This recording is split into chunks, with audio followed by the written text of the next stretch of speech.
আজকে একটু বাসন্তী পোলাও বানাবো।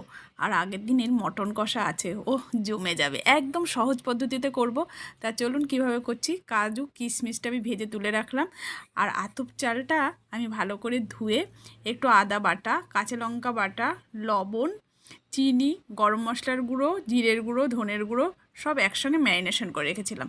এইবার প্রেশার কুকারে দিয়ে ভালো করে ভেজে নিচ্ছি। আর জলটা কিন্তু ফুটিয়ে নেবেন। পরিমাণটা হচ্ছে সমান সমান, 1 কৌটো চাল হলে 1 কৌটো জল হবে। তো এবার গরম জলটা ঢেলে দিলাম। আর কিশমিশ, কাজু, গোটা গরম মশলা, একটা কাঁচা লঙ্কা যেটা ভেজেছিলাম টোটালটা দিয়ে দিলাম। দিয়ে একটা সিটি হলেই নামিয়ে নেবেন। একদম ঝরা ঝরা পোলাও, এত সহজে এত দুর্দান্ত হয়। ওপর থেকে একটু ঘি ছড়িয়ে দিলাম, কি দারুণ হয়েছে। তা চলুন গরম গরম মটন কষা আর বাসন্তী পোলাও সার্ভ করি। তো রেসিপিটা কেমন হয়েছে অবশ্যই জানাবেন। ভালো লাগলে লাইক, শেয়ার, কমেন্টস করবেন। বাই।